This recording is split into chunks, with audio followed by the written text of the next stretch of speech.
Amin. Shalom, selamat datang Bapak Ibu yang baru bergabung. Terima kasih buat waktunya. Sekali lagi, saya tanpa berlama-lama sebelum saya serahkan ke pembicara kita, Bapak Dr. Victor Lau. Beliau adalah sejak lama, sejak tahun 99 sudah terlibat di pelayanan anak, di pelayanan remaja dan pemuda, serta mengembalakan. Dan hari-hari ini Tuhan percayakan sebuah pelayanan.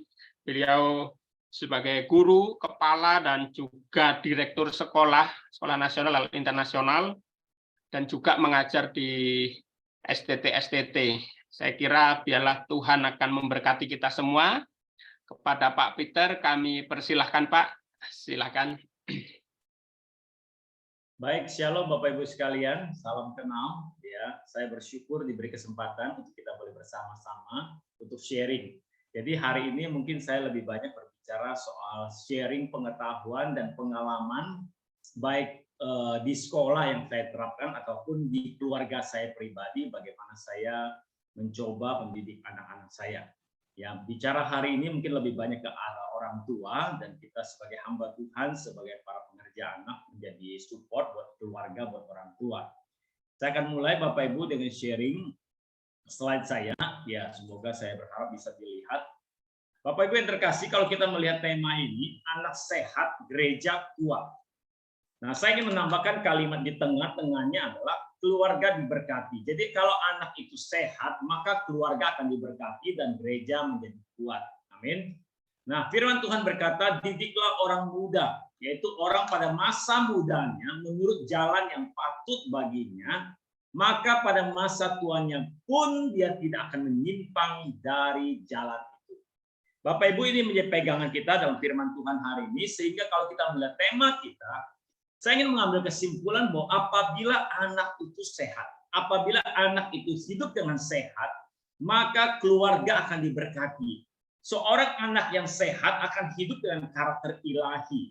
Ketika dia hidup dengan karakter ilahi, hal-hal yang baik di dalam dirinya, maka keluarganya, maka orang tuanya tidak akan mungkin mendapatkan duka cita, ya, atau berurai air mata karena mungkin anaknya harus masuk penjara dan sebagainya, narkoba dan sebagainya. Sehingga kalau anak itu sehat, keluarga diberkati, dan keluarga akan punya damai sejahtera dan sukacita, terutama orang tua. Kita akan punya damai sejahtera dan sukacita.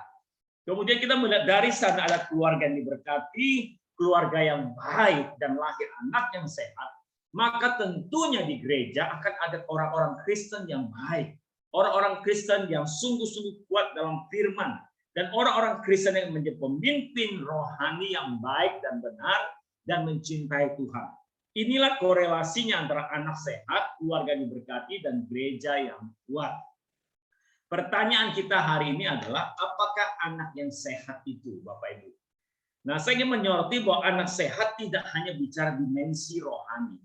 Biarpun kita adalah pemimpin rohani, kita adalah hamba Tuhan, pengerja di bidang anak, tetapi mari kita melihat bahwa seorang anak yang sehat itu tidak hanya soal dimensi rohani, tetapi berbicara secara holistik, artinya seluruh aspek.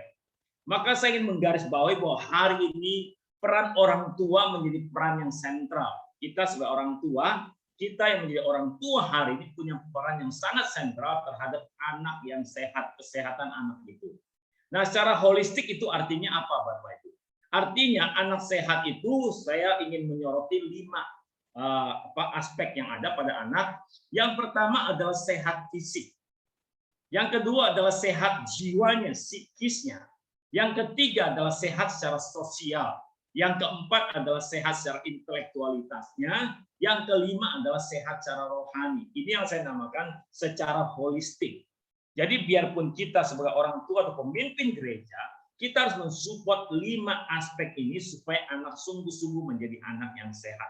Dan terutama kita orang tua harus sungguh-sungguh terlibat di dalam 5 aspek ini supaya anak yang Tuhan titipkan kepada kita menjadi anak yang sehat dan menjadi berkat bagi keluarga, di masyarakat, di gereja.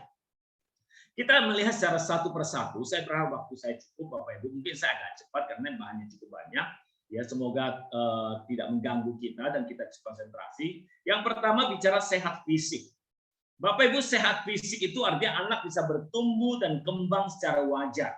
Organ tubuhnya berfungsi dengan normal, tidak sakit-sakitan, kondisi fisiknya bisa prima. Tentunya dalam konteks kita bicara sehat fisik, bukan bicara anak-anak yang mungkin penyandang disabilitas, atau mereka yang punya penyakit genetika, tentunya begitu ya. Saya sendiri pribadi, keluarga kami punya penyakit talasemia, Bapak Ibu, itu genetika. Yang saya ingin katakan adalah sehat fisik itu kita membayangkan punya anak, kasih Tuhan anak yang begitu baik, lalu bisa bertumbuh dan berkembang secara wajar, organ tubuh berfungsi dengan normal. Nah, supaya tercapai pertumbuhan yang wajar, organ tubuh yang berfungsi dengan normal, kondisi fisik yang prima, yang kita namakan sehat secara fisik, apa yang harus kita lihat hari ini? Bapak Ibu, satu yang pertama kita melihat tantangan anak masa kini yang bisa menjadi tidak sehat secara fisik. Jadi apa saja tantangan yang bisa membuat anak kita tidak sehat hari ini? Yang pertama tentunya tantangan makanan. Makanan-makanan yang ada saat ini, kita tahu bersama ada makanan yang berbahaya, mengandung pengawet, pewarna yang melebihi batasnya, dan sebagainya. Tantangan yang kedua adalah makanan juga ada makanan menggunakan pemanis buatan atau gula ya yang berlebihan daripada yang seharusnya. Saya ingin ambil satu contoh Bapak Ibu, mungkin ini makanan atau minuman kekinian yang suka diminum oleh anak-anak kita, yaitu boba. Minuman mungkin coklat dan boba gitu ya. Nah, kebetulan seorang dokter yang Bapak Ibu mungkin pernah sering lihat di dalam TV atau mungkin di media sosial, dia mencoba mengukur berapa banyak kandungan gula di dalam minuman coklat dan boba itu. Mari kita lihat. Berapa batasnya, Dok? Pada laki-laki itu adalah 9 sendok teh. Bukan sendok makan. Jadi sendok teh itu, pada sendok teh itu 5 gram. Jadi kalau 9 sendok teh itu adalah 9 kali 5, 45 gram sendok. Ya. 45 gram gula. Nah kalau pada wanita itu adalah 6 sendok teh. Artinya kalau dikali 5 sekitar 30 gram gula. Sedangkan pada anak-anak itu 6 sendok teh pada usia 2 sampai dengan 18 tahun. Dan ini menurut website, ChatTime ini mengandung 45 gram gula. 45 gram berarti 9 ya. Minumannya doang, airnya doang ini. Jadi kalau cowok minum ini itu banyak habis ya, 3. Habis ya, kebanyakan itu. Jadi sekitar 9 sendok teh. Sedangkan boba di dalam kemasan 500 mg itu katanya mengandung 100 gram gula, bukan katanya sih. Dari website itu 100 gram gula. Dan 100 gram gula itu adalah 20 sendok. Kita tambahin, karena ini kan ada minumannya terus ada bobanya. Tambah lagi 20 sendok teh lagi. 1.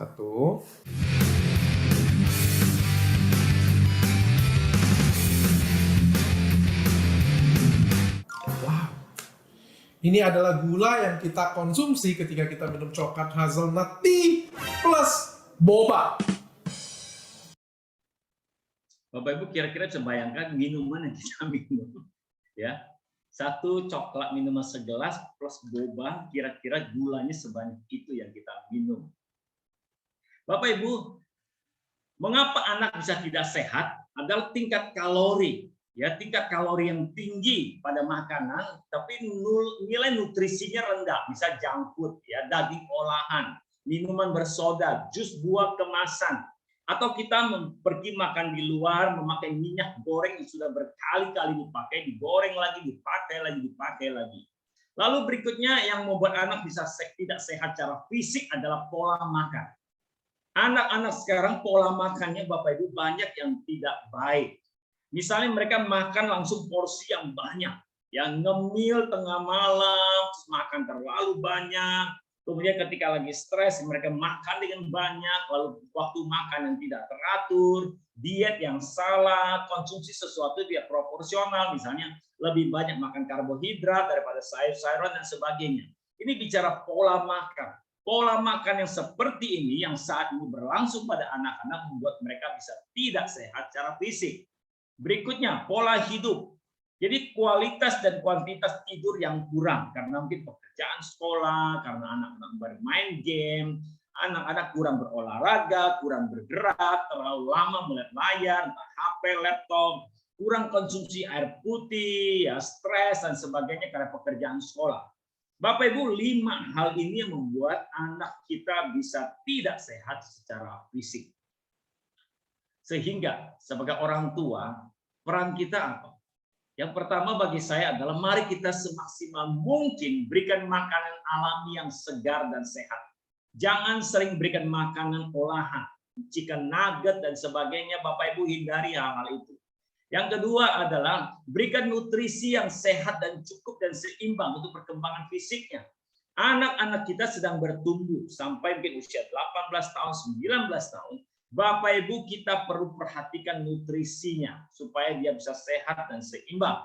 Kemudian mari ajarkan anak menjaga makanan, menjaga pola makan, menjaga pola hidup. Anak tidur dengan cukup, mungkin 8 jam, 10 jam tidur dengan cukup. Sehingga dia bisa berkembang, fisiknya bisa sehat, organ tubuhnya bisa baik. Bapak Ibu, yang topik yang pertama adalah sehat fisik. Yang kedua, sehat psikis, yaitu sehat secara jiwa. Itu artinya anak bisa bertumbuh dalam karakter moralitas, punya pikiran, emosi yang progresnya baik dan positif.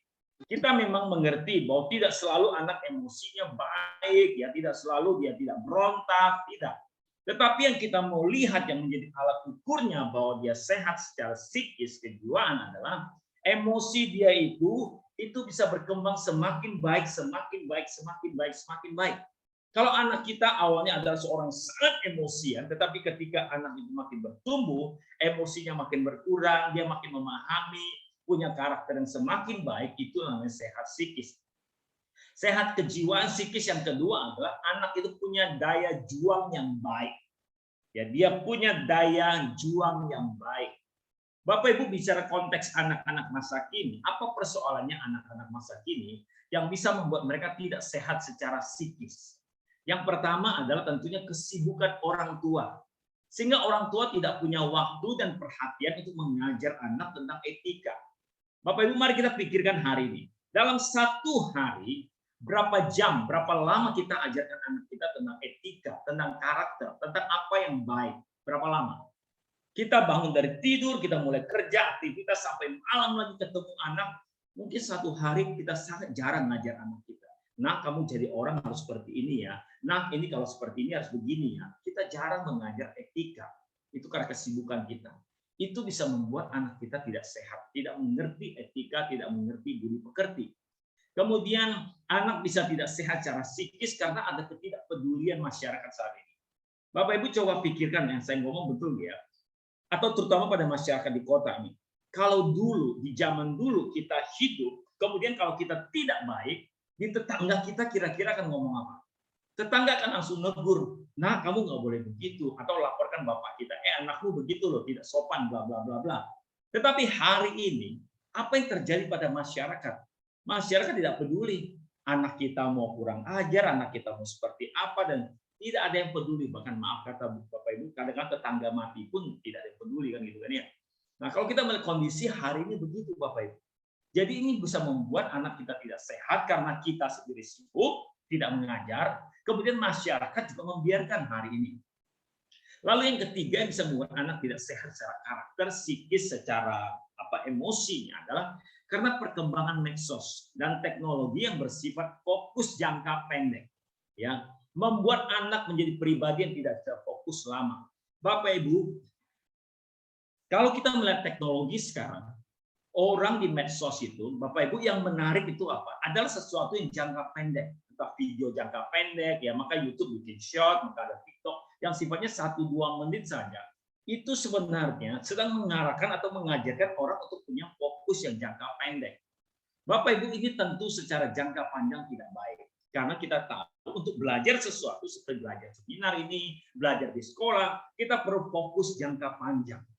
Tetapi hari ini medsos membuat anak-anak kita punya fokus jangka pendek, sehingga itu akan mempengaruhi karakter dia. Di dalam kita mendengarkan guru belajar di sekolah, mendengarkan orang berbicara, nanti ketika dia bekerja, fokusnya tidak bisa jangka panjang. Nah, ini akan sulit membuat anak-anak kita punya psikis yang sehat. Kemudian yang keempat yang membuat anak bisa tidak sehat secara psikis adalah karena ada kenyamanan dan kemudahan kondisi dan situasi orang tua. Bapak Ibu, kalau mungkin dulu kita masih kecil, kalau angkatan kita lah ya, usia kita mungkin 40-50 ini, Dulu saya ingat waktu saya kecil, hidup saya, orang tua saya miskin, Bapak Ibu. Orang tua saya menderita. Kami pindah dari orang kampung ke Jakarta untuk sangat menderita, hidup di tempat kontrak dan sebagainya. Segala kesulitan itu membuat kita menjadi orang yang punya daya juang. Kita menjadi orang yang berpikir dan terlatih untuk saya harus maju. Saya harus bisa semakin baik. Tetapi kondisi hari ini Bapak Ibu, misalnya Bapak Ibu ya, ekonomi Indonesia makin baik, makin gampang akses sesuatu, pergi kemana-mana diantar pakai mobil dan sebagainya, anak mau makan nggak pernah merasa kelaparan, mau makan apa aja sediakan, makan di mall bisa, makan yang mungkin sehat dan sebagainya, disediakan. Dengan disediakan ini membuat anak tidak punya daya juang. Ini kesulitan kita yang bisa membuat anak tidak sehat secara psikis. Maka Bapak Ibu, kalau dulu kita mengenal ya, jangan-jangan kita itu ada, kita berkata orang mental tempe, gitu kan? Mentalnya ya nggak kuat. Tetapi hari ini mental tempe itu sudah berubah Bapak Ibu. Dalam generasi ini dibilang generasi strawberry. Jadi kalau Bapak Ibu mendengar generasi strawberry itu artinya apa? Sama dengan konteks mental tempe Bapak Ibu. Yaitu dari luarnya bagus. Anak-anak sekarang kemasannya bagus Bapak Ibu. Tapi seperti strawberry dari luar cantik dan sebagainya, tapi lembek, diinjak hancur dan sebagainya gitu ya. Nah, itu generasi sekarang. Bapak Ibu, apa indikasi generasi sekarang adalah generasi yang strawberry? Misalnya mereka itu anak-anak yang ya kalau susah sedikit saja, aduh saya capek banget ya, aduh begini ya, aduh kok lelah sekali ya, aduh bos saya tidak baik sama saya pindah kerjaan lagi deh, aduh saya kerja nggak nyaman, aduh begini saya pindah. Jadi anak-anak sekarang, kalau kita melihat Bapak Ibu, terutama kita di perusahaan, di sekolah, kita melihat bahwa anak-anak generasi ini adalah anak-anak yang tidak kuat mentalnya karena hal-hal yang di atas itu. Maka namanya generasi strawberry. Kemudian tantangan yang kelima yang bisa membuat anak tidak sehat secara psikis adalah karena ada ajaran-ajaran filosofi prinsip dunia saat ini Bapak Ibu yang semakin mendukung anak untuk tidak kuat, tidak menjadi pribadi yang kuat, pribadi yang tahan banting. Padahal kita mengerti bahwa hidup ini sebuah perjuangan, kita perlu satu pribadi yang tahan banting, menjadi pribadi yang tahan banting. Apa filosofi yang mengajarkan anak sehingga anak makin lama makin tidak tahan banting? Misalnya filosofi konsep healing Bapak Ibu. Kalau Bapak Ibu lihat sekarang anak-anak dikit-dikit kerja, habis kerja, aduh capek deh, aku perlu healing lah, aku perlu minum kopi yang enak lah, aku perlu inilah, nikmati inilah, aku kerja keras nih, aku harus pergi jalan-jalan liburan. Itu konsep sekarang. Kalau dulu rasanya kita tidak ada konsep seperti Bapak Ibu, kerja ya kerja. Ini tanggung jawab saya selesaikan kerja. Ya tahu mau healing apa Bapak Ibu, paling minum kopi ya bikin kopi sendiri kan. Kalau sekarang Bapak Ibu, kalau kita hitung-hitung anak itu tiap hari minum kopi. Ya, sekali kopinya mahal-mahal begitu kan. Ya. Lalu ada konsep dunia flexing. Saya percaya kita mengerti apa itu flexing. Yaitu seakan-akan saya betapa kayanya, oh saya kerja mendapatkan uang betapa banyak dan sebagainya, hal-hal begitu. Ya, Bapak Ibu, misalnya contoh lah ya, saya ambil contohnya anak-anak muda sekarang. Bapak Ibu, anak-anak muda di Jakarta, ya saya konteks Jakarta karena saya mengerti orang Jakarta. Anak-anak muda Jakarta, Bapak Ibu, ya cukup banyak yang suka kerja di daerah Sudirman. Ya, daerah Sudirman, daerah Gatot Subroto kan gedungnya bagus ya, pakainya bagus. Tapi Bapak Ibu tahu gaji mereka berapa di situ? Cuma 5 juta, 6 juta Bapak Ibu yang kerjanya. Dan itu habis buat makan, habis buat ngopi, habis buat sosialisasi. Tapi itu tampaknya mewah, wah saya hebat dan sebagainya. Nah itu flexing Bapak Ibu, yang flexingnya skala kecil sampai skala besar, berpikir saya punya mobil bagus dan sebagainya. Juga sekarang kondisi adalah anak-anak ingin cepat kaya, orang-orang muda ini ingin cepat kaya. Ini mulai melandar ya anak SMP, SMA yang semua berpikir konsep bagaimana saya cepat kaya. Lalu mereka mengerti passive income. Ini istilah-istilah yang ada yang sebenarnya Bapak Ibu ini membuat anak-anak kita menjadi pribadi yang tidak tahan banting. Ya, bukan tidak baik, tetapi ada masanya. Misalnya mau passive income tentu adalah setelah saya kerja keras, ya sampai usia 40, 45 saya mulai investasi di passive income misalnya. Tetapi sekarang tidak demikian. Sekarang adalah di masa muda mereka berpikir oh kerja sekian, saya langsung mau passive income, langsung saya mau santai-santai dan sebagainya. Dan filosofi yang berikutnya adalah film-film Bapak. Film-film sekarang itu sangat menakutkan, baik film anak-anak, baik film orang dewasa, Bapak Ibu ya sangat menakutkan. Saya ambil beberapa contoh yang bahwa film itu bisa membuat kondisi fisik anak kita, mental anak kita, psikis anak kita itu tidak sehat. Ya, filosofinya. Misalnya contoh Bapak Ibu, beberapa kondisi saat ini.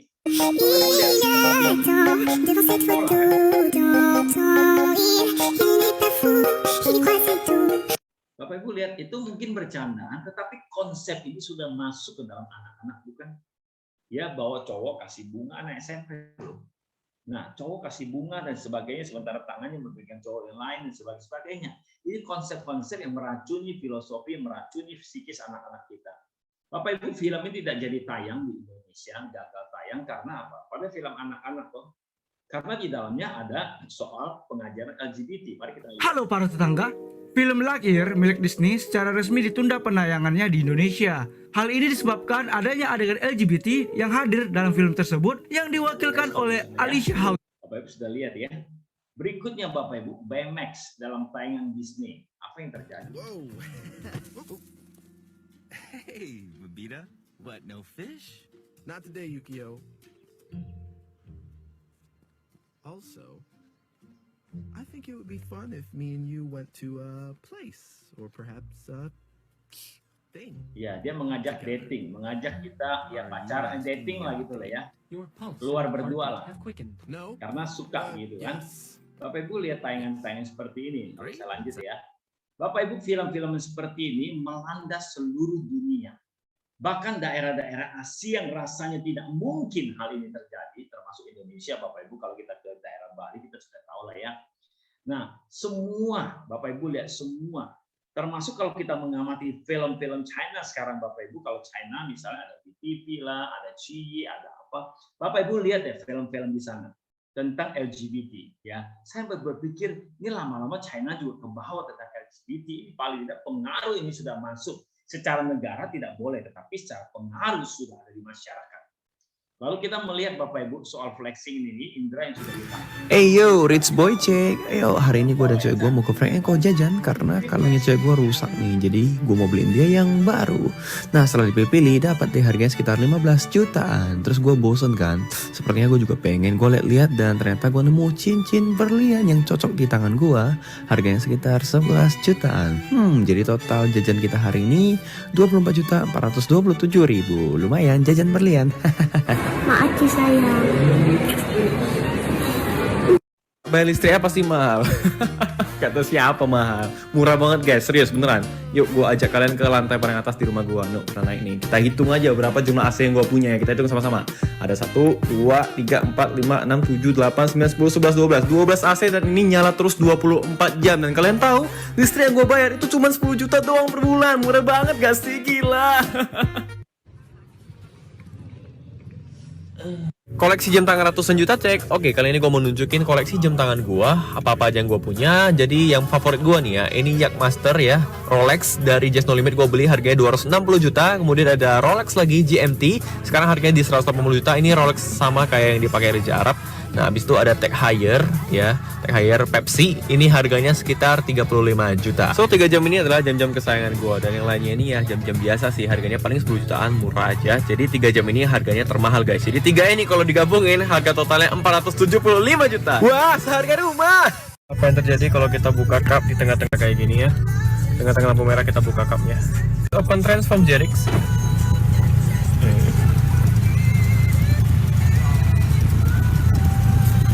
What's gonna happen? Ya, abangnya liatin tuh. Halo bang. Wais, siap. Let's go. Let's go.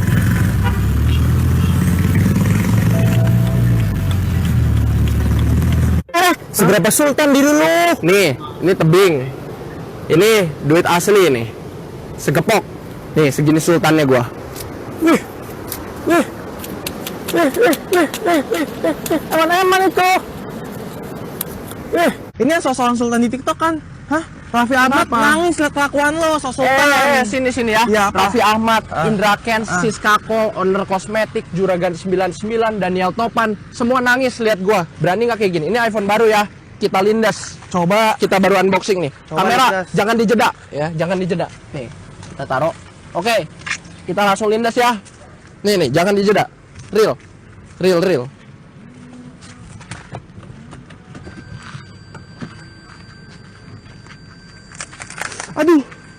Aduh. Senggol dong. Bapak Ibu, mari kita lihat hal-hal seperti ini ya. Kalau dulu rasanya orang-orang menyombongkan apa yang dia punya itu satu kesombongan. Itu kacamata kita. Tetapi hari ini itu adalah satu kebanggaan Bapak Ibu. Ini tentu satu value yang berbeda. Dan kondisi saat ini begitu. Ini yang bisa membuat anak-anak kita tidak sehat secara psikis. Diracuni dengan konsep-konsep yang salah. Gitu kan. Kemudian kita melihat bagaimana jumlah investor pasar modal Indonesia meningkat 89-90% Bapak Ibu. Kembali saya bilang, ingin cepat kaya, orang ingin uang instan. Ya, di dalam dunia trading hari ini ada istilah anak ajaib, yaitu mereka angkatan muda yang begitu berani masuk ke uang dan sebagainya, begitu berani ambil resiko dan sebagainya. Lalu kita melihat bagaimana investasi pasar modal meningkat dan sebagainya, berapa duit, berapa persen dan sebagainya. Lalu bagaimana yang kripto yang sekarang hancur dan sebagainya. Dan kita melihat betapa banyak hari ini yang robot itu, Bapak trading robot itu, betapa banyak orang rugi Bapak Ibu, ya, yang ditipu dan sebagainya. Tetapi kenapa mereka bisa sampai terjebak dalam hal itu? Karena konsep-konsep seperti ini. Ingin cepat kaya, psikisnya, mentalnya, terus dilatih atau diracuni, diajarkan bahwa kamu bisa punya passive income, kamu bisa kaya dan sebagainya karena tergoda hal-hal begini. Ya, kita melihat bagaimana kerugian yang ada tercatat Bapak Ibu ya di tahun ini, yang belum ditambah yang terbaru, kasus-kasus yang terbaru. Juga mungkin kondisi dunia ini banyak konten-konten Viral apaan? Bapak Ibu lihat begini, konten-konten ini ada di TV, yang apa dalam medsos kali ini. Kita lihat. Oh, ini toh yang lagi viral. Demam, es teh, jumbo. Wah, aku nggak boleh kalah nih sama Om Ibnu. Aku harus ikutan juga. Okay.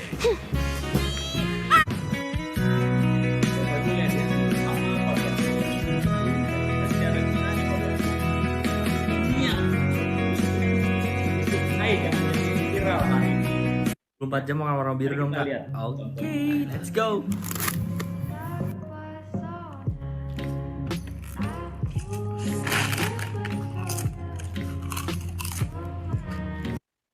Bapak Ibu, kita juga melihat hal-hal contoh yang lain bahwa tindakan berbuat baik sekarang melakukan kebaikan pun dijadikan konten oleh orang. Mari kita lihat.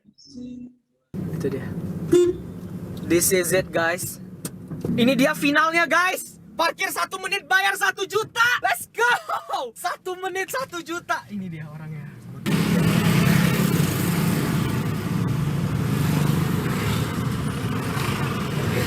Apa bang?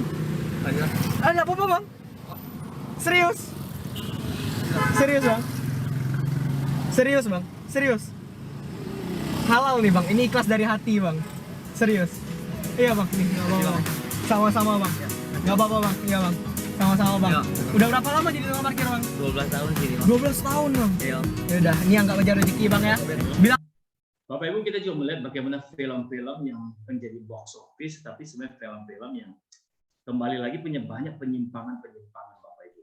Ya, di sini ada sedikit dipotong ketika film tayang di Indonesia, tapi sedikit saja dipotong, tetapi ada beberapa adegan tidak dipotong. Nah, saya ambil adegan yang komplit Bapak Ibu. Mari kita lihat soal superhero. Deal with this guy for over 5,000 years. If you stay here, you might as well invite the deviants to dinner. Never mind waiting for the end of the world. He has a point. No, I'm sorry. You Saya just can't tidak just tahu show up Bapak in Ibu my nama life and film expect ini me to go with you. I'm not gonna. Go, Habibi.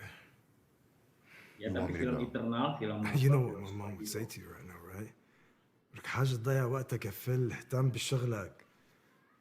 He's a chronic procrastinator. I'm not leaving you too. No way. I'm not happy Ya, about ini it. kacamata adalah. But if there's a chance for us to watch Jack grow up and live a life of his own, we should take it. Nah, dia diajak teman-temannya untuk berperang melawan tentunya adalah penjahat. Kita dia superhero ke dunia, dia punya istri, dia punya anak, istrinya itu adalah seorang pria.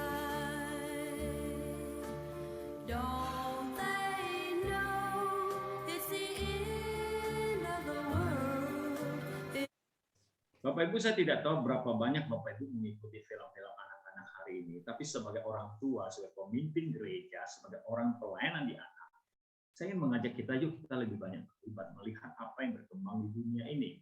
Ini film-film LGBT ada di Netflix, Bapak Ibu, ya, yang sungguh-sungguh mereka menggambarkan dengan sangat jelas, bukan lagi terselubung sekarang.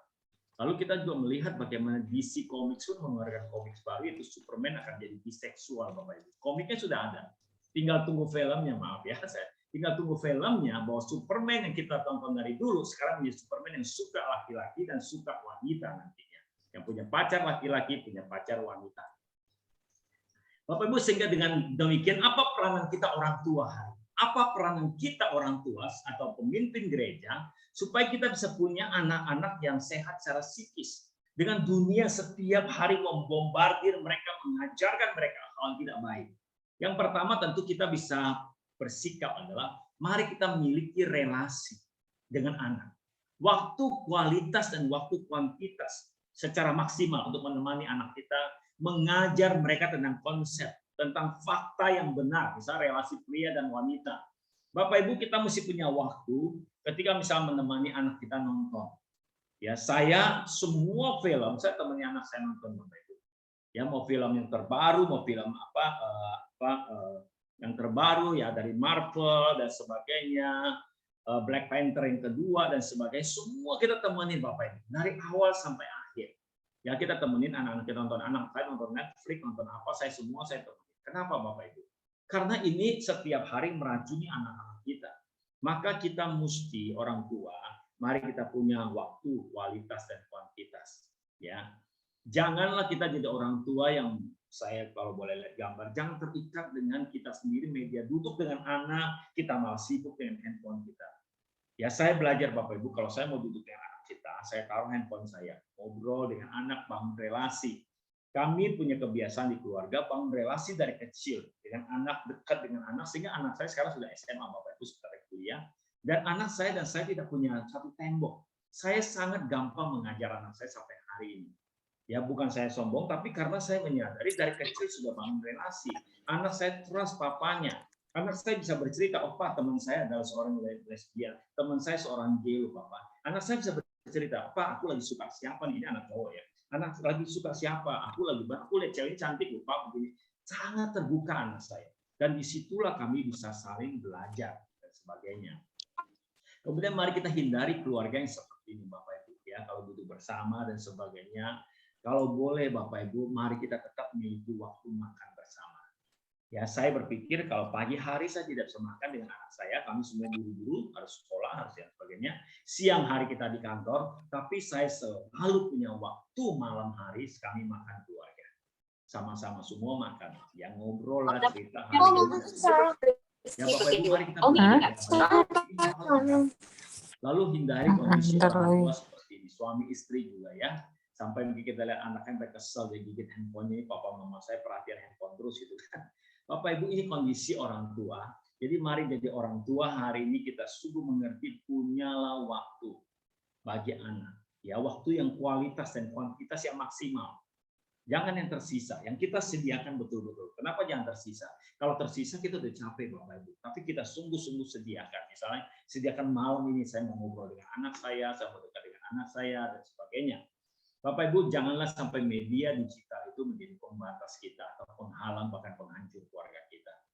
Yang kedua, Bapak Ibu, supaya anak bisa sehat psikis, saya ingin berkata, mari punya kehidupan pernikahan yang baik. Kalau Bapak Ibu punya kondisi pernikahan yang tidak baik, itu akan sangat mempengaruhi anak kita. Misal Bapak Ibu berantem di depan anak, bertengkar, berteriak, mengatakan, oh istri kamu ini bodoh, kamu tidak berguna. Demikian pula istri kepada suami, suami kepada istri Bapak Ibu, atau bahkan sampai cerai sekalipun, itu saya percaya kita semua mengerti akan sangat mempengaruhi kejiwaan anak dan mental anak kita. Maka supaya kita bisa punya anak yang sehat secara psikis, kita sendiri punya pernikahan yang baik. Dan kalau berantem Bapak Ibu, baiknya jangan berantem di depan anak. Yang berikutnya, bagaimana supaya anak kita sehat secara psikis? Yaitu mari kita tunjukkan tingkah laku yang pikiran perkataan yang baik yang positif. Ya, anak kan belajar nih. Kita tunjukkan sikap yang positif, yang baik, yang benar. Ya toh, misalnya jangan beri stereotip tentang anak kita. Kamu ini anak bodoh. Ya, temanmu lebih pintar, kamu tidak pintar. Sebagainya, kok kamu tidak berguna? Kok begitu aja nggak bisa? Kamu nggak sepintar papa sih, nggak sepintar mama sih. Jangan kasih stereotip kepada anak. Ya, stereotip kepada anak yang seperti itu Bapak Ibu akan sangat downgrade, menurunkan atau membuat anak itu menjadi rendah diri, akan sangat menghancurkan psikisnya dia. Jadi jangan kasih stereotip kepada anak. Tunjukkan pikiran yang positif, perkataan yang positif. Kalaupun anak kita salah Bapak Ibu, cari waktu yang ngomong yang tepat ataupun kalimat yang tepat. Nah, seperti ini tidak baik ya menurut Papa. Menurutmu gimana? Karena menurut Papa nggak baik karena adalah bla bla bla bla bla. Seperti itu. Lalu kemudian peranan orang tua supaya anak kita sehat psikis. Mari tunjukkan teladan ketika kita bermasyarakat, kita bertingkah laku. Ya, misal kita menyetir kendaraan, kita taat lalu lintas, kita terhadap tetangga kita ketemu tetangga kita mungkin berkata selamat pagi atau say hi dan sebagainya, perilaku kepada tetangga. Anak memperhatikan semua itu adalah pembelajaran secara mental karakter mereka. Kemudian Bapak Ibu, untuk anak sehat secara psikis, ya supaya dia boleh punya daya juang misalnya, supaya dia boleh sungguh-sungguh menjadi pribadi yang mentalnya tahan banting ya untuk perjuangan hidup dia, maka saya ingin berkata, mari buat program pembentukan mental. Buat program, kita sengaja. Memang dulu misalnya kita miskin, lalu kita dilatih oleh keadaan situasi untuk kuat, jadi kuat kan ya. Kita dilatih karena keadaan kita miskin, misalnya harus makan, kita harus jualan dan sebagainya. Tapi hari ini anak kita hidup cukup baik. Bapak emaknya sudah bisa menyediakan makan yang baik. Maka supaya dia boleh punya daya juang, belajar sesuatu, kita harus buat program. Supaya anak kita merasakan betapa sulitnya satu situasi. Tapi ketika membuat program, buatlah program yang aman. Misal gini Bapak Ibu, saya pribadi ya punya program-program. Ketika kami libur, misalnya program anak kami naik kereta api ke Bogor misalnya. Bapak Ibu betapa sulitnya naik kereta api ke Bogor, kalau Bapak Ibu tahu dari Cengkareng gitu ya. Harus ke stasiun Cengkareng, dari Cengkareng nyambung ke stasiun Duri, dari Duri nyambung lagi ke Bogor gitu kan. Itu beberapa kali pindah-pindah. Dan harus tunggu kereta, harus pulang sampai malam, harus betapa capek lelahnya. Bapak Ibu, saya sedang melatih anak saya untuk menjadi anak yang tidak komplain, yang tahu inilah hidupmu, inilah hidup manusia gitu kan. Kamu setiap hari naik mobil misalnya itu enak, tapi lihat betapa banyak orang. Dan satu hari saya bilang, kamu itu harus berjuang untuk hidup sendiri, tidak bisa terus kamu gantung sama bapakmu. Lalu ajarlah program anak naik busway atau anak camping, Bapak Ibu, camping bagaimana melatih mereka untuk tidur dengan tidak nyaman, tidur mungkin dengan kondisi apa adanya, yang makan ya dan sebagainya, ya kita masak dan sebagainya. Doain saya adalah buat program supaya anak itu dilatih. Ya, misal kita juga buat program sosial, Bapak Ibu. Ya, selain melatih anak kita secara daya juang, secara psikis dia juga perlu latih untuk dia punya empati. Ya, untuk bagaimana menolong, mission trip. Ya, anak saya sedang mission trip dalam seminggu ini, Bapak Ibu. Dia pergi ke panti orang cacat, yayasan anak cacat. Kemarin ya saya anterin dia ke yayasan anak cacat. Dia lihat bagaimana orang tidak bisa punya kondisi tubuh yang lengkap. Lalu kemarin kita antarkan dia ke Cilincing, Bapak Ibu, tempat pembuangan sampah. Dia sama mission trip, dia mengajar anak-anaknya sedang anak TK, anak SD, SMP, di situ dia mengajar. Jadi dia melihat semua, Bapak Ibu. Buat saya pribadi, saya sedang melatih anak saya. Ini supaya dia punya mental yang kuat, punya kepedulian, empati kepada orang, emosinya bisa baik, bisa sabar dengan anak-anak yang kecil, bisa sabar dengan orang-orang disability yang tidak bisa ngomong dengan baik dan sebagainya. Bapak Ibu, anak bisa sehat, tadi kita belajar sehat fisik, sehat psikis. Dua hal. Sekarang kita masuk ke tiga, sehat sosial. Apa itu sehat sosial? Sehat sosial adalah anak punya kemampuan beradaptasi dengan lingkungan. Dia bisa bergaul dan interaksi dengan baik. Dia tidak ditolak oleh masyarakat, tidak ditolak oleh teman-temannya. Dia bisa diterima oleh sesama. Dan dia hidup tidak menunjukkan perilaku yang aneh. Itu sehat sosial. Ya, tidak aneh sendiri dia, Bapak Ibu. Nah, supaya anak kita bisa sehat sosial, maka kita juga mesti menolong anak kita. Saat ini situasi, kondisi di lingkungan anak kita yang bisa membuat mereka tidak sehat sosial itu apa, Bapak Ibu? Jadi kita lihat yang pertama adalah anak-anak itu akan punya prank. Ya. Prank yang dilakukan sekarang di medsos dan sebagainya itu seringkali bisa mendatangkan kecelakaan bagi orang lain. Sehingga karena kecelakaan ini, apa yang misalnya anak kita membuat satu prank, ketika anak kita membuat prank yang tanpa dia pikir panjang, beresiko bagi orang lain, tentu akhirnya anak kita akan ditolak oleh masyarakat. Dia akan ditolak oleh teman-temannya. Dia bahkan akan dipidana. Ya, jadi ini yang bisa membuat anak kita tidak sehat secara sosial. Mari kita lihat beberapa contoh bahwa medsos hari ini perilaku medsos itu bisa membuat orang meniru. Dan meniru ini bisa membuat anak kita tidak sehat secara sosial. Misal ambil contoh Bapak Ibu. Ya, ini satu siswi lagi ulang tahun Bapak Ibu. Siswi ini diikat. Kenapa dia menangis? Dia diikat di pohon, lalu ya di tiang, kemudian dilempari Bapak Ibu dengan telur. Ini dulu kita sering lakukan waktu kita SMA, tapi mungkin kita tidak pernah berpikir bahayanya. Tapi beberapa kasus yang terjadi, ini anak dilemparin telur, dilemparin tepung. Lalu terakhir apa Bapak Ibu? Matanya buta dalam kasus ini. Iya toh? Nah, bayangkan hal gitu. Kalau dulu kita lakukan juga, kita juga mau. Saya sering berpikir dulu kita SMA ini bego-bego banget juga ya. Kita bodoh melakukan hal-hal yang bodoh gitu kan. Tapi kalau kita lihat siswa ini satu yang dilempar telur, mata jadi buta. Lalu ini kita lihat lagi Bapak Ibu. Ini ada satu lagi orang dilempar telur juga. Tapi kasusnya agak beda, tapi apa kita lihat akhir kasusnya begitu menyedihkan. Jadi katakan ada namanya AAW. Anak yang berinisial AAW ini ulang tahun. Dia ulang tahun lalu dilempar telur oleh temannya. Ketika dilempar telur oleh temannya tentu rambutnya semua itu kotor kan. Dan ketika rambutnya kotor, dia berpikir dia mau pergi ke sungai cuci rambutnya. Nah, teman-teman yang melihat dia ke sungai, teman-teman datang mau dorong dia ke dalam sungai. Mau dorong dia, begitu mau dorong dia anak ini mau jatuh, tentu dia berusaha pegang. Nah, dia pegang satu temannya lagi, cewek juga. Dan dua-duanya jatuh ke sungai. Dan Bapak Ibu lihat, mereka dua-duanya ditemukan dalam keadaan yang mati. Ya, hanya gara-gara ulang tahun dilempar telur. Dan berapa banyak yang ulang tahun itu akhirnya meninggal. Pak Priyo mungkin tahu, saya tinggal daerah Semanan. Bapak Ibu, 2 bulan lalu di Semanan itu ya ada anak SMP mati tenggelam. Kenapa? Ulang tahun juga Bapak Ibu. Ketika dia ulang tahun, ditantang sama temannya, loncat ke sungai. Padahal kalinya nggak terlalu besar. Ya saya juga heran kali itu nggak terlalu besar. Tapi hari itu hujan besar, banjir, anak itu loncat ke dalam sungai di dekat rumah saya. Bapak Ibu mati Bapak Ibu. Ditemukan 2 hari kemudian. Artinya kita melihat ini semua ya adalah hal-hal yang beredar di medsos. Misalkan ambil contoh yang lain Bapak Ibu. Banyak orang.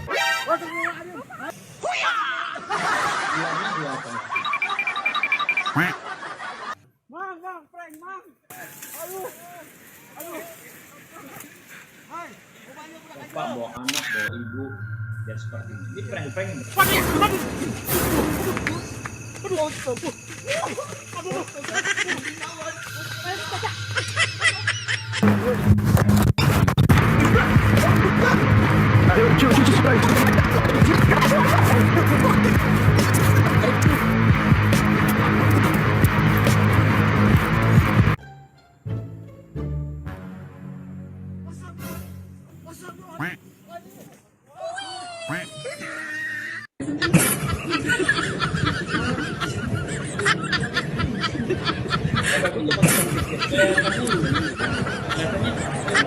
tetapi sesungguhnya bahaya nggak? Sangat berbahaya Bapak. Ya misalnya terakhir ini, kita dulu sering main lompat dulu juga kan ya. Coba bayangin kalau orang tuh yang mau dilompati langsung dia nunduk, jatuh anak itu, bayangin. Hantam mukanya, mungkin hidungnya bisa patah, bisa segala macam kejadian. Tapi ini seringkali terjadi Bapak Ibu. Ya ini yang bisa membuat anak-anak kita punya hidup sosial yang tidak sehat. Ya lalu apalagi yang bisa membuat anak kita tidak sehat adalah perilaku bully verbal yang non-verbal dialami di sekolah. Sehingga dari perilaku bully ini membuat anak itu tertekan, tidak sehat secara sosial. Dia takut kepada teman-temannya, ya dia punya hidup yang tidak baik dan sebagainya. Lalu kemudian anak yang bisa membuat anak tidak sehat sosial adalah dia sikap rendah diri, ya mungkin karena keluarganya miskin dan sebagainya hal itu. Nah kita mesti mengajar anak kita tentang sikap sosial, hidup sosial ini. Bapak Ibu, lalu apa yang kita bisa lakukan sebagai orang tua ataupun pemimpin gereja hari ini adalah mari berikan waktu dan kesempatan bagi anak hidup berkomunitas. Ya, anak kita Bapak Ibu harus kita juga ajarkan untuk hidup berkomunitas. Bisa mengunjungi temannya, apalagi teman tetangga, biar dia bermain di tetangga. Banyak hal-hal dulu di zaman kita hidup itu hal value yang baik. Tapi hari ini terkondisi karena situasi hidup, maka seringkali tidak tercapai lagi. Tapi mari kita kembali, misalnya anak bersosialisasi, mengunjungi temannya, lalu ajarkan anak kita untuk peduli lingkungan dan sesama ya dalam perbuatannya. Jadi misalnya kalau anak kita mau ada prank dan sebagainya, kalau Bapak Ibu tonton yang tadi, mesti bisa diskusi sama anak kita. Nah, jangan gitu ya. Nah, Papa kemarin lihat ada anak ulang tahun dilempar telur, bla bla akhir kejadian. Nah, kita mesti sampaikan hal-hal begitu Bapak Ibu. Ya, ini peranan kita sebagai orang tua. Ajarkan anak kita untuk peduli kepada lingkungan dan sesama. Lalu ajarkan anak kita tentang etika. Sekali lagi Bapak Ibu, kita harus sediakan waktu kita, menyediakan waktu untuk mengajarkan etika kepada anak kita tentang sopan santun, budi pekerti, dan ketika dia berbicara dan sebagainya. Ya misalnya, saya ambil contoh Bapak Ibu. Kalau saya lagi duduk, ya, lalu kemudian datang orang lebih tua kepada saya yang lebih tua, lalu ngobrol sama saya, tentu saya akan berdiri Bapak Ibu. Ya kan gitu kan ya? Itu etikanya. Ya, atau misalnya anak saya berkunjung ke rumah Popo sama neneknya, sama yeyenya, sama kumpungnya. Kalau anak saya tidak menyapa, saya bilang, "Nak, panggil Popo Kungkung." Ya, mungkin kadang-kadang ada Popo Kungkungnya berkata, nggak apa-apa, biar anak kecil. Jangan Bapak Ibu. Bukan nggak apa-apa, itu apa-apa. Dia tidak melakukan etika yang seharusnya. Maka kita mesti berani ngomong, ya toh. Kalau kita pun sebagai kungkung harus berkawan, jangan bilang, nggak apa-apa dan sebagainya. Ya, saya tidak tahu kebiasaan Bapak Ibu di rumah, tapi kalau anak saya makan masih panggil Pak, makan Pak. Kalau misalnya mau makan rame-rame, dia pergi panggil dulu. Kungkung makan, Popo makan, ya Kuku makan, semua dia panggil makan dulu. Itu etika, budi pekerti, itu hidup sosial seperti itu Bapak Ibu. Ya, yang keempat, sehat intelektualitas. Apa itu sehat intelektualitas? Yaitu anak punya kecerdasan dan mampu menyerap pembelajaran ya dalam semua aspek. Pembelajaran secara pengetahuan, secara perasaannya dia bisa mengerti, secara keterampilannya.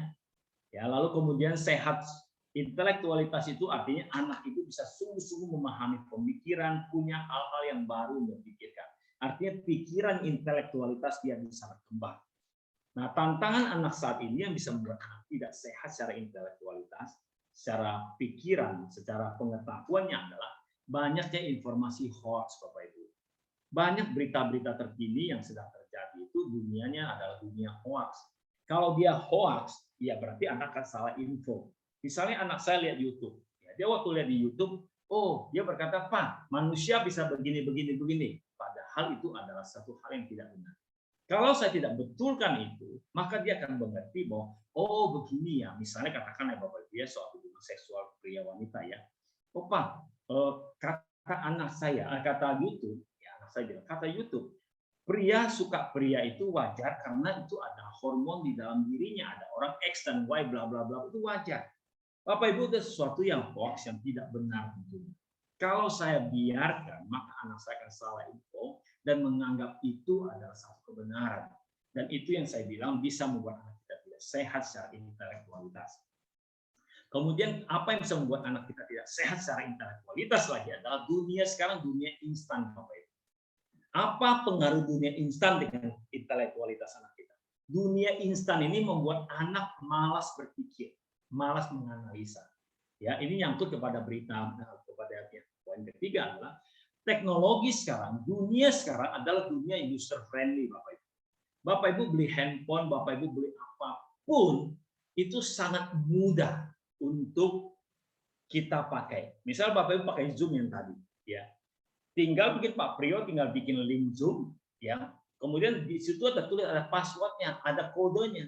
Tapi Bapak Ibu tidak pernah masukin password dan kode, kan jarang. Tinggal klik linknya, langsung bisa masuk ke dalam link Zoom kita ini. Itu artinya user friendly, sangat user friendly. Semua peralatan hari ini sangat user friendly, sangat gampang dikuasai. Kalau sangat gampang dikuasai, resikonya apa Bapak Ibu? Yaitu kita hanya menjadi pemakai. Kita tidak menjadi seorang pengembang, kita tidak kreatif jadinya. Tapi kalau sesuatu yang sulit kita pakai, mungkin kita akan pelajari, ini mau pakai ini susah, gimana caranya? Kita akan ketemukan caranya dengan baik dan menjadi pribadi yang kreatif. Maka kita perlu mengerti Bapak Ibu bahwa hari ini kondisi dunia instan ini bisa membuat anak kita malas berpikir sehingga tidak melatih intelektualitasnya untuk pengembangan sesuatu. Hal yang keempat yang bisa membuat anak kita tidak sehat secara intelektualitas adalah kondisi proses pendidikan Indonesia. Bapak Ibu, kita mesti ngomong Indonesia sedang develop proses pendidikannya, tetapi yang kita masih lihat ada banyak sekolah yang masih menitik beratkan memahami dan menghafal.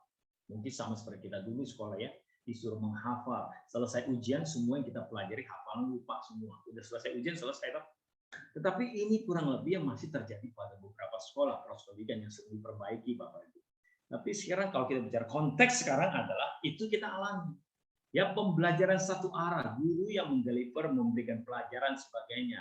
Lalu dalam proses pendidikan ada menyamaratakan setiap pribadi, artinya menganggap semua pribadi sama. Mungkin ilustrasi seperti ini Bapak Ibu. Ya, guru yang duduk situ berkata kepada, ya di situ ada burung, ada monyet, ada penguin, ada gajah, ada ikan, ada anjing. Dia bilang gurunya berkata, supaya kita fair dengan semua orang, maka ujiannya adalah naik pohon. Dari sisi guru berkata ini fair. Satu soal kan semua naik pohon. Tapi mari kita bayangkan, apakah mungkin ikan naik pohon keluar dari air? Apakah mungkin misalnya gajah itu naik pohon gitu ya Bapak Ibu ya, dan sebagainya. Nah, tapi ini kalau kita mau pikir secara panjang, ini proses pendidikan yang masih ada pada kita, yang berusaha dikikis oleh pemerintah supaya lebih kreatif. Tetapi kita melihat beberapa sekolah. Jadi proses pendidikan yang seperti ini juga menjadi kendala anak kita tidak sehat secara intelektualitas. Padahal kita tahu setiap orang punya multiple intelligence, punya kemampuan yang berbeda. Kalau gajah disuruh naik pohon tentu susah. Tapi kalau gajah disuruh angkat pohon misalnya ya, angkat pohon, pindahkan pohon kayu dan sebagainya, dia lebih hebat gitu kan daripada mungkin ikan atau monyet gitu. Monyet bisa panjat pohon. Artinya setiap orang punya spesialis masing-masing. Nah, maka sebagai orang tua supaya kita bisa punya anak yang sehat secara intelektualitas, maka mari kita mesti mengajarkan secara maksimal kepada anak kita tentang pengetahuan umum dan khusus. Ya, terutama yang bersifat pengembangan. Maksud saya gini Bapak Ibu. Kita sebagai orang tua supaya anak kita intelektualitas yang bisa sehat, bisa berkembang dengan baik, maka kembali lagi engkau dan saya sebagai orang tua kita mesti sediakan waktu mengajar anak kita. Ajarin anak kita, nak, bensin itu, mobil itu ada yang pakai bensin, ada yang pakai solar. Bensin itu di Indonesia itu ada Pertalite, ada Pertamax gitu ya. Solar di Indonesia ada solar, biosolar. Biosolar itu apa? Kemudian ada Dexlite, ada Pertadex dan sebagainya. Itu hanya satu bensin Bapak Ibu, alat apa untuk kendaraan mobil. Tapi kita belajar yang lain. Nah, makanan basi adalah seperti ini baunya. Nah, ini jangan dimakan lagi ya kalau seperti ini ya. Nah, kalau kita begini adalah seperti ini. Nah, kalau berlalu lintas, kalau di jalan raya, kamu sedang bawa mobil, lalu di jalan raya lihat ada garis putih yang lurus. Nah, lurus itu artinya nggak boleh motong. Tapi kalau ada strip-strip itu kamu boleh motong, boleh ke kiri, boleh ke kanan, dan sebagainya. Bapak Ibu, saya percaya terlalu banyak yang anak kita mesti ajari. Dan kita mesti ajari, Bapak Ibu. Itu tugas kita. Ya, baik kita sebagai pemimpin gereja dan juga kita terutama kita sebagai orang tua. Maka saya berkata supaya anak kita sehat intelektualitas, ajar maksimal tentang pengetahuan umum dan yang khusus kepada anak kita. Ya, saya baru kemarin juga jemput anak saya gitu, dia sedang mission trip, lalu kemudian dia pulang juga tanya, ya misalnya tanya, Pak, kenapa ya misalnya orang bisa jadi maaf kata hidup di tempat penampungan? Kenapa orang bisa disability, tidak punya apa, bisa cacat dan sebagainya? Dia tanya. Nah, kita mesti ajarkan Bapak Ibu ya tentang hal-hal itu, terutama yang sifatnya pengembangan yang bisa membuat lebih baik. Oke, kalau kamu lihat kayak gitu, apa yang kamu rasa? Oke, apa yang bisa lebih baik itu pengembangan. Kemudian kita juga berikan tantangan berpikir kritis, Bapak Ibu. Supaya anak kita boleh berkembang intelektualitasnya. Sebagai orang tua kita harus bisa memberikan tantangan. Ya, misalnya sambil contoh gini, Bapak Ibu. Satu kali kami bicara tentang rumah kaca. Rumah kaca, bahwa rumah kaca ini membuat bumi tidak baik.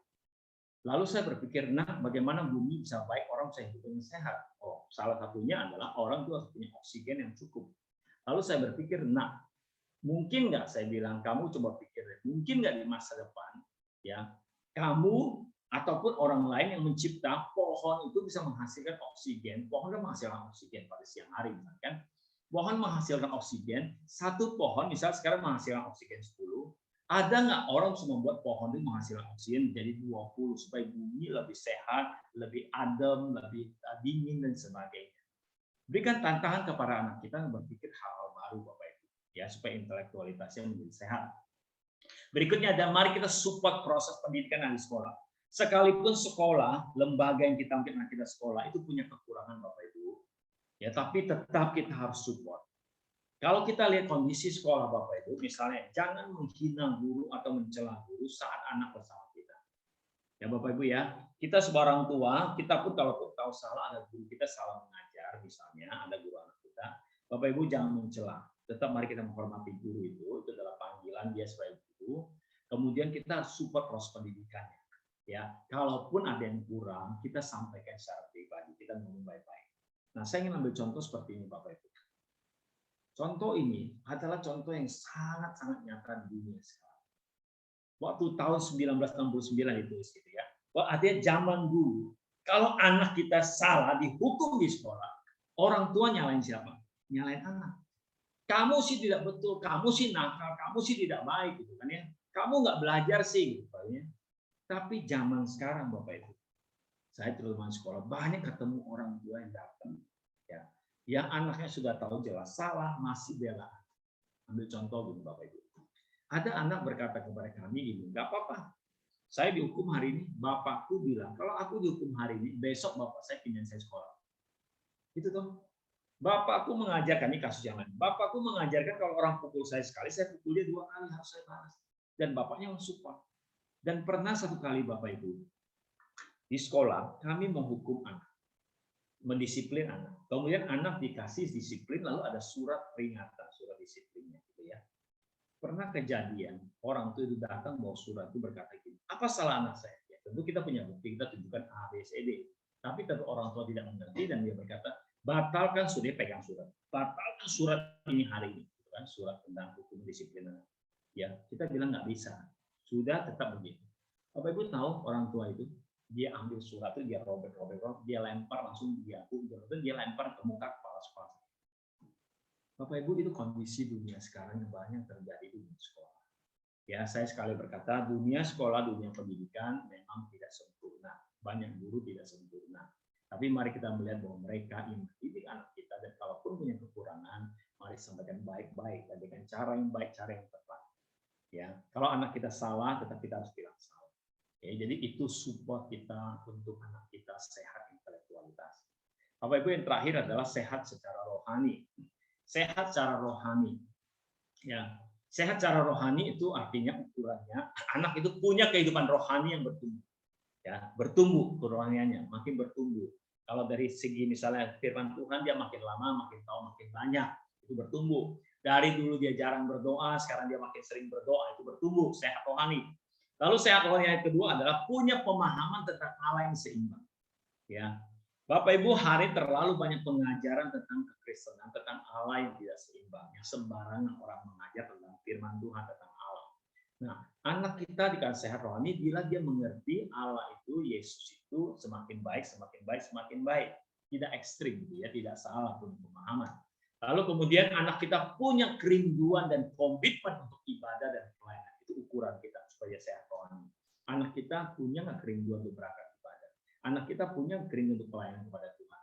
Anak kita kalau terlambat pelayanan merasa ibadah, terlambat ibadah merasa oke nggak? Kalau dia bisa, oh terlambat nggak apa-apa dan sebagainya, itu tidak sehat rohani, Bapak Ibu. Ya, itu alat ukurnya. Nah, apa yang bisa membuat anak kita tidak sehat rohani hari ini? Tentunya pertama adalah kurangnya komitmen orang tua dalam mendidik, mengajar anak dan hidup rohani di keluarga. Bapak Ibu, bolehkah saya bertanya hari ini, kita di sini adakah kita punya komitmen untuk punya saat teduh keluarga, punya mesbah keluarga, punya doa pribadi keluarga? Adakah kita punya komitmen mengajarkan firman Tuhan kita kepada anak kita? Adakah kita punya teladan? Yang bisa membuat anak tidak sehat rohani adalah kurangnya teladan orang tua. Misalnya contoh gini, Bapak Ibu. Berapa banyak orang tua yang hari terlambat ibadah? Ya, saya ingin menghakimi. Tapi berapa banyak kita yang terlambat ibadah berkata, nggak apa-apalah, baru nyanyi, baru pujian, belum firman, belum doa berkat. Gitu. Berapa banyak kita yang hari ini tidak meninggalkan teladan? Ya toh? Atau kita berkata, udahlah capek hari ini, udah Papa nggak gereja, nggak capek lah ya. Ya toh? Adakah kita punya bukti nyata kehidupan kita yang baik? Kan anak melihat, Bapak Ibu.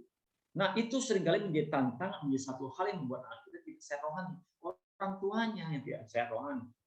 Kemudian kita, supaya apa yang bisa membuat tidak sehat rohani adalah kadang-kadang punya gereja punya program asal-asalan. Asal buat, meniru sana, meniru sini, meniru ini, meniru itu, tidak digumulkan, tidak ditanya kepada Tuhan, apakah ini kehendak Tuhan, apakah ini cocok, yang penting bikin program kerja asal-asalan. Ya, ini khusus kepada kita yang dari gereja. Buat saya, mari setiap kali kita buat program, mari kita duduk pikirin, kita doakan, betul nggak Tuhan ingin saya buat program ini? Ya, di gereja saya. Ya, betul nggak ini yang Tuhan mau saya lakukan? Apakah ini cocok dengan anak muda di gereja saya? Apakah ini cocok dengan kaum ibu-ibu di gereja saya? Ya, harus sesuai konteks. Nah, yang seringkali membuat anak tidak sehat secara rohani adalah gerejanya asal-asalan, programnya asal-asalan.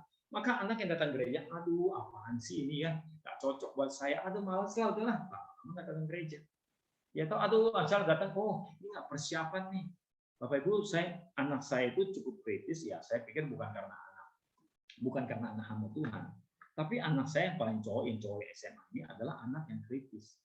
Dia seringkali melihat, oh dia bisa berkata pulang gereja berkata, Pak tadi MC-nya nggak persiapan. Kenapa nggak persiapan? Kamu tahu dari mana? Dia punya alat ukur. Ya, oh nyanyi lagunya salah tadi Pak, gini. Ya oke, saya perhatiin dia nggak salah sekali Pak, salahnya bisa 2-3 kali. Ya toh, misal seperti itu. Atau misal Pak, saya rasa dia selalu ya, karena saya ajarin kita kan, saya rasa hamba Tuhan ini tidak persiapan Pak, karena apa ini ngomongnya muter-muter gitu, terus balik lagi terus bikin ketawa lagi atau jadi kayaknya poinnya apa gitu guys. Nah Bapak Ibu, anak-anak itu bisa melihat ya. Nah hal-hal ini kalau kita sembarangan lama-lama buat mereka tidak sehat rohani. Kemudian kita lihat apa yang bisa membuat anak tidak sehat rohani adalah program dunia semakin menarik Bapak Ibu. Program dunia hari ini makin lama makin menarik dan sesuai dengan hidup mereka. Maka itu bisa menarik mereka keluar dari dimensi rohani. Ya, Bapak Ibu, yang terakhir tentu apa yang bisa membuat anak tidak bisa sehat rohani tentu adalah iblis. Ya, di akhir zaman ini yang semakin berusaha merusak anak-anak kita. Kita harus sadar. Maka sebagai orang tua kita harusnya banyak berdoa buat anak kita. Ya, iblis semakin bekerja keras ya. Bapak Ibu, apa peran orang tua supaya anak sehat rohani? Yang pertama, mari kita menggembalakan dan mentoring anak kita. Sebagai orang tua harus gembalakan anak kita. Sebagai seorang gembala yang memperhatikan dombanya, memperhatikan makan, kayak tadi kan yang gembala, memperhatikan makan, psikisnya, apakah dia ketakutan, apakah dia sedang stres, dan termasuk rohani, apakah dia semakin bertumbuh. Ya, miliki kehidupan rohani dalam keluarga kita. Yang kedua, Bapak Ibu, yang kita sampaikan tadi adalah jadilah teladan. Coba kita berkaca hari ini, itu ada gambar. Ketika orang itu berkaca, di depan kaca terlihat Yesus. Artinya saya cerminan Yesus. Saya terlihat seperti Yesus. Kalau kita berkaca diri kita hari ini, Bapak Ibu, kita seperti siapa? Ya, mungkin kita ya sepertinya seperti Yesus, tapi palingnya makin baik kita sendiri gitu ya. Lalu Bapak Ibu, kenapa kita perlu jadi teladan bagi anak kita? Ini satu survei Bapak Ibu dilakukan oleh Bilang Research Center. Ya, ketuanya adalah ketua MPK ya hari ini. Nah Bapak Ibu, apa Bilang Research Center itu memberikan konklusi atau kesimpulan dari hasil survei mereka pada generasi muda Indonesia. Bapak Ibu, yang saya mau ambil adalah hasil surveinya berkata bahwa yang paling berjasa menuntut anak mereka terima Yesus itu bukan pendeta, bukan guru sekolah minggu. Tapi orang yang paling berjasa membuat anak-anak kenal Yesus itu adalah 73%. Ini diakui oleh anak-anak yang disurvei. Anak-anak disurvei oleh dia usia tadi 15 sampai 18 tahun. Jadi anak-anak remaja ini mengatakan yang membuat saya percaya Yesus itu adalah orang tua saya. 73% berkata orang tua. Ini adalah survei totalnya. Ya, kita melihat bahwa semua mengaku yang membuat saya percaya Yesus, yang bisa membuat saya percaya Yesus itu adalah orang tua. Bahkan pendeta pun paling tinggi cuma 12%, Bapak Ibu. Ya, ini tidak merendahkan kita panggilan kita, tapi mari kita sadar. Karena apa? Waktu kita dengan anak tidak banyak dan sebagainya, toh. Tapi orang tua itu punya peranan yang sangat penting. Mari kita lihat per kota. Bapak Ibu, ini per kota, Bapak Ibu. Ya, Sumatera, Jabodetabek, Jawa, Kalimantan, Sulawesi, Bali, Maluku, semua kota Bapak Ibu, semua anak yang disurvei itu berkata yang paling berjasa membuat saya percaya Yesus itu adalah orang tua saya. Tentunya ini dari teladan orang tua, dari pengajaran orang tua. Artinya hari ini Bapak Ibu, teladan orang tua, keberadaan orang tua, peran orang tua itu menjadi sentral. Tentu berikutnya adalah mari kita didik anak kita, bimbing dengan firman Tuhan. Ya Bapak Ibu, ajarkanlah anak kita firman Tuhan. Firman berkata, ajarkan anak kita berulang-ulang. Apabila kita duduk di rumah, dalam perjalanan, kita berbaring dan sebagainya, ajarin firman Tuhan. Walaupun konteks sekarang adalah Bapak Ibu, caranya boleh berbeda, tapi instingnya tidak boleh berubah. Ya, firman Tuhan tidak boleh berubah, tapi cara penyampaiannya bisa berbeda. Bapak Ibu mau pakai alat ilustrasi, kayak Bapak Ibu mau pakai cerita, kayak mau pakai apapun, mari kita belajar kreatif lah. Ya, nonton film, selama film, diskusi film, mungkin kita kaitkan dengan firman Tuhan dan sebagainya. Caranya bisa berbeda-beda, tapi inti poin firman Tuhan, kebenaran tidak boleh berubah. Peran berikutnya orang tua, mari kita support anak kita untuk terlibat pelayanan.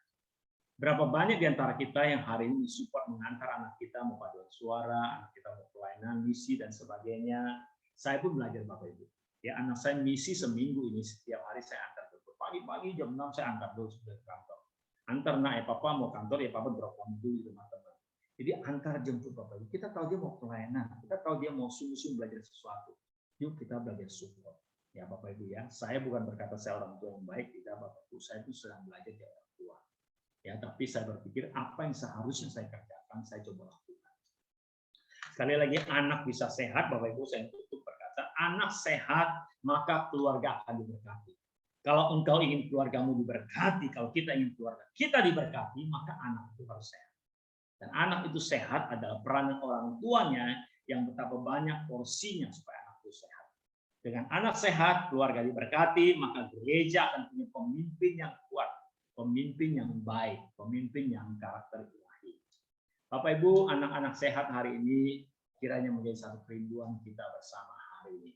Ya, saya punya saran penutup bagi orang tua yang sifatnya secara global, secara umum, ya dari 5 aspek itu. Yang pertama adalah terapkanlah kasih dan disiplin, ya yang seimbang. Harus berani terapkan kasih dan disiplin. Nah, kasih yang tidak seharusnya atau terlalu yang tidak wajar itu membuat anak manja, merusak anak. Jadi waktu kita terapkan kasih dan disiplin itu harus balance, harus tepat, harus seimbang.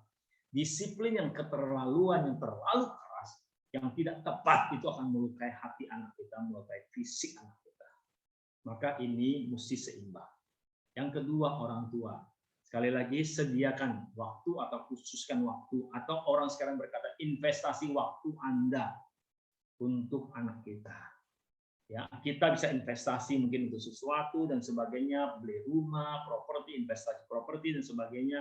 Bapak Ibu, adakah kita berpikir mau investasi waktu untuk anak kita?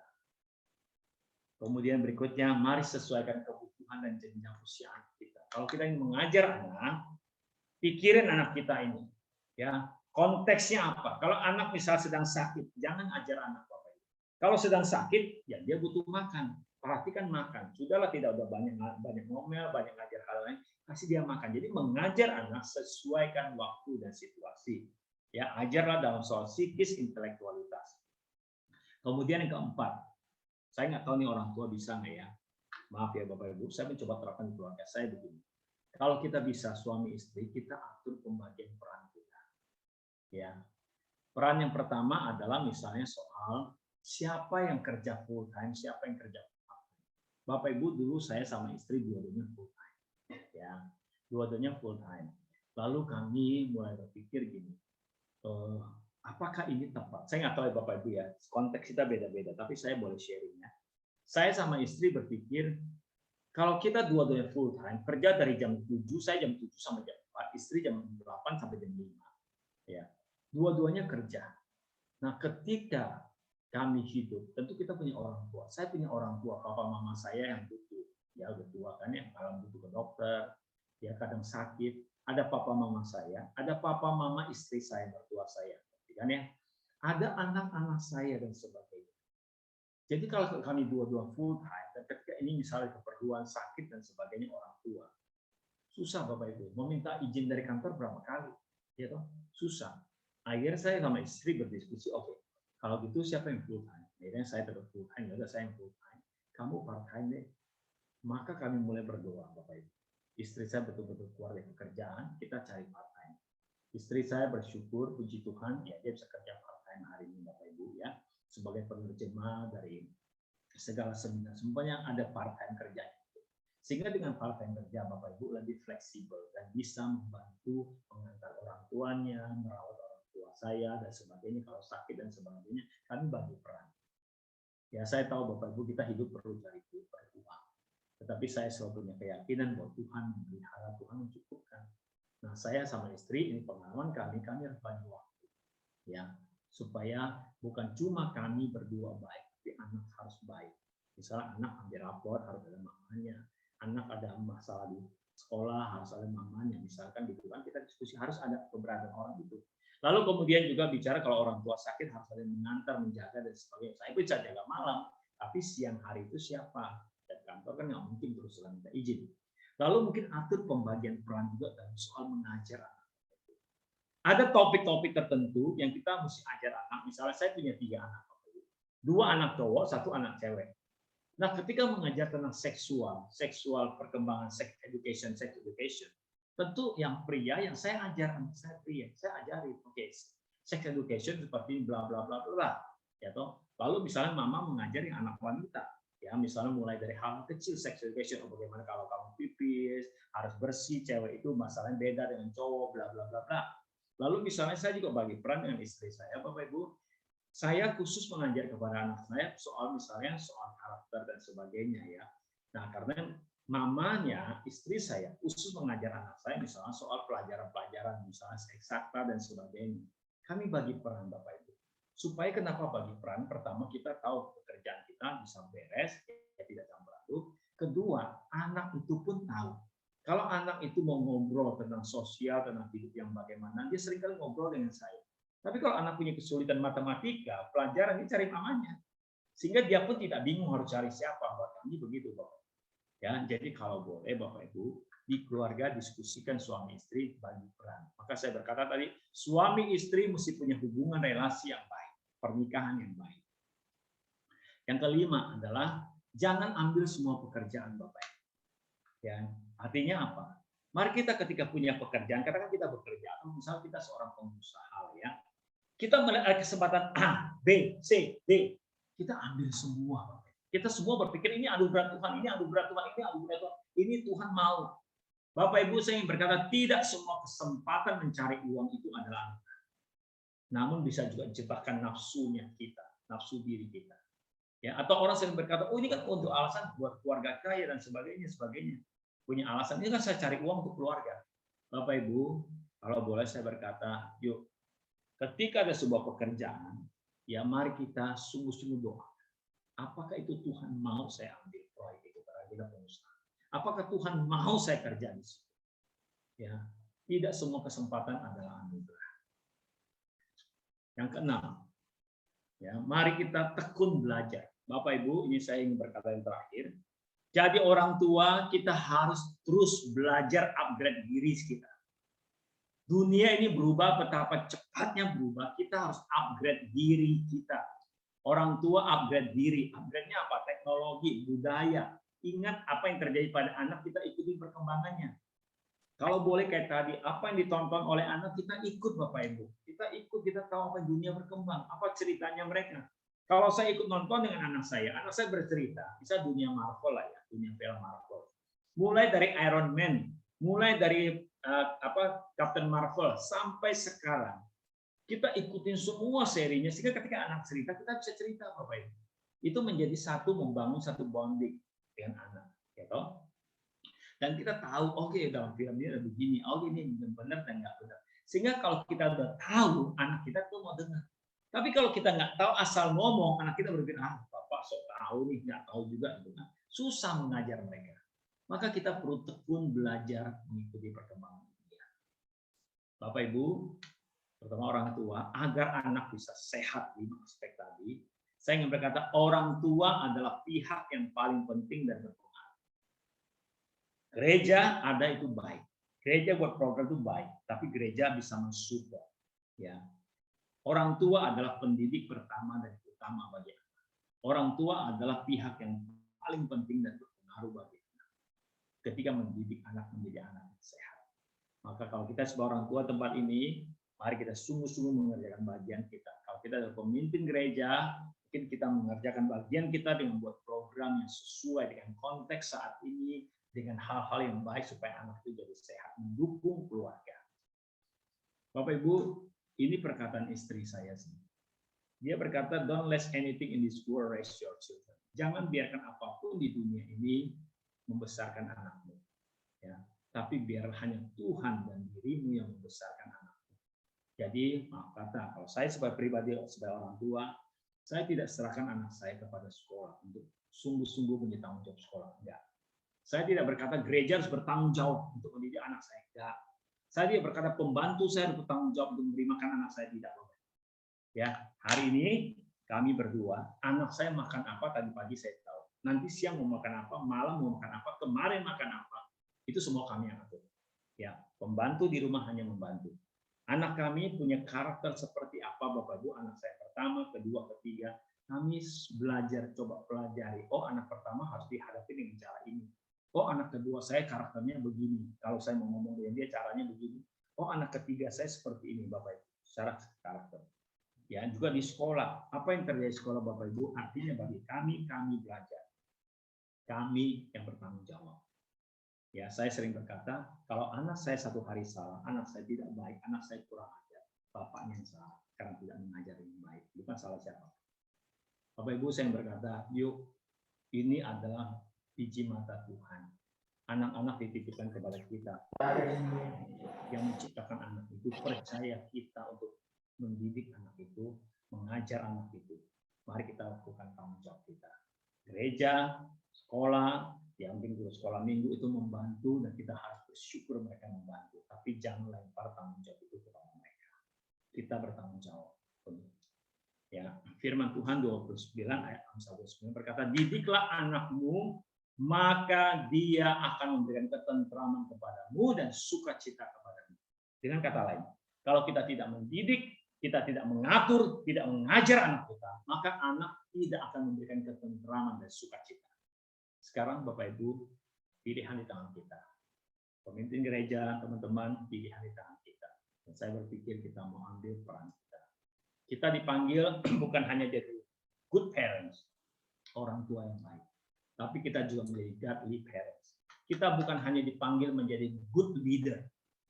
Good maybe servant of God. Bukan hanya jadi hamba Tuhan yang baik. Kita bukan hanya jadi seorang pemimpin yang baik.